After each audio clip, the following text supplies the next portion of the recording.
इतनी बात सुनकर जब उन्होंने कहा कि संगीत से मैं हिरण को, मृग को अपने पास खींच सकती हूँ लेकिन धनुर्विद्या से नहीं खींचा जा सकता, तो परिहास के साथ लक्ष्मण ने कहा, अभी खींची जो लिया है रहो, बनी से शिक्षिका क्यों न हो। तो कह रही कि अभी आपने खींची तो लिया, मैं आपके संगीत से मुग्ध होकर के आ ही तो गया, और आप जो अभी तक अपने आप को शिष्य कहने के लिए तैयार थी, आप शिक्षिका बन गई, आप गुरु के पद पर पहुंच गई। फिर उन्होंने कहा, तुम्हारी स्वरालाप धारा बहे। कह रहे हैं यही ज़्यादा अच्छा रहेगा कि जो संगीत के स्वर हैं, संगीत की स्वर लहरियाँ हैं, जो आलाप हैं, वो चलते रहें, वो बहते रहें, ये इस वायुमंडल में वो बहते रहें, पड़ा कूल में चाप मेरा रहे, और मेरा जो धनुष है वो किनारे पड़ा रहे। एक तरह से ये कह लीजिए कि उनकी भी इच्छा है कि संसार में संगीत का जीवित रहना ज़्यादा आवश्यक है बजाय युद्ध के। संगीत शांति का प्रतीक है और धनुष्बाण युद्ध का प्रतीक है। इसी भांति आलाप संलाप में कह रहे हैं, इसी तरह आमोद प्रमोद में हम लोगों का जीवन व्यतीत हो रहा था, न ऐसे महासाप में ताप में।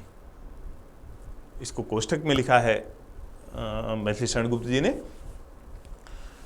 महासाप ताप में। महासाप बहुत बड़ा साप है कैकेयी का, ऐसे व्यक्ति को जो जिनका राज्याभिषेक युवराज बनाए जा रहे थे, उनको उन्होंने 14 वर्ष के लिए वनवासी कर दिया।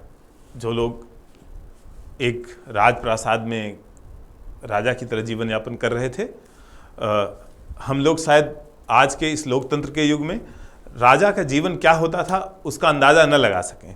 अब आप लोग ऐसे अंदाज़ा लगाइए कि जो हैदराबाद के निज़ाम हैं, उनके खजाने का सरकार ने उसे अधिग्रहित कर रखा है। उसको प्रदर्शनी एक बार लगी थी अभी हाल में, तो जो उनका पेपर वेट है, निज़ाम का पेपर वेट है, वो हीरे का है, और 5-6 साल पहले उसकी कीमत 400 करोड़ रुपए थी।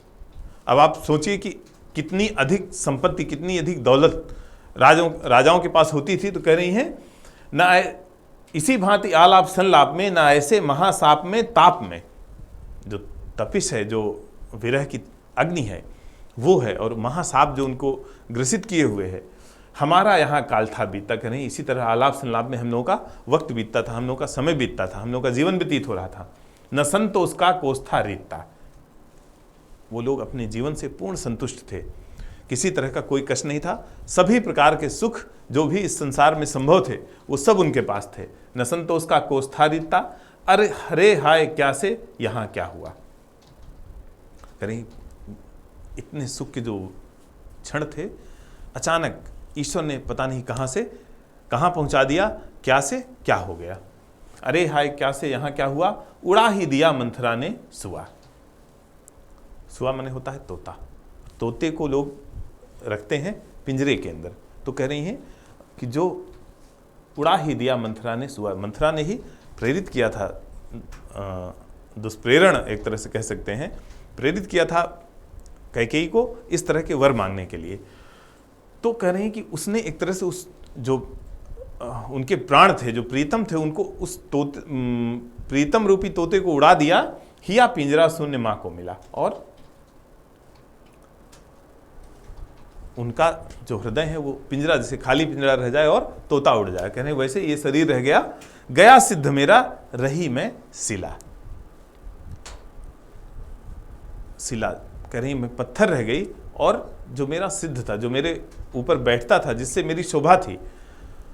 शिला की शोभा होती है जब उसके ऊपर कोई सिद्ध व्यक्ति बैठता है, आसन अपना बनाता है उस शिला को। तो कह रही हैं कि गया सिद्ध मेरा रही मैं शिला। सिद्ध थे लक्ष्मण, वो चले गए मेरे प्रीतम, और मैं पत्थर की तरह यहाँ पड़ी रह गई। क्योंकि जब कोई सिद्ध जाता है तो जिस शिला में बैठ के उसने तपस्या की है वो शिला नहीं जा पाती, इसीलिए अचल कहा जाता है उसे, पत्थर को। वो नहीं जा पाती। तो कह रहे हैं उस पत्थर की तरह मैं निर्जीव यहाँ पड़ी रह गई और मेरा सिद्ध यहाँ से चला गया। धन्यवाद।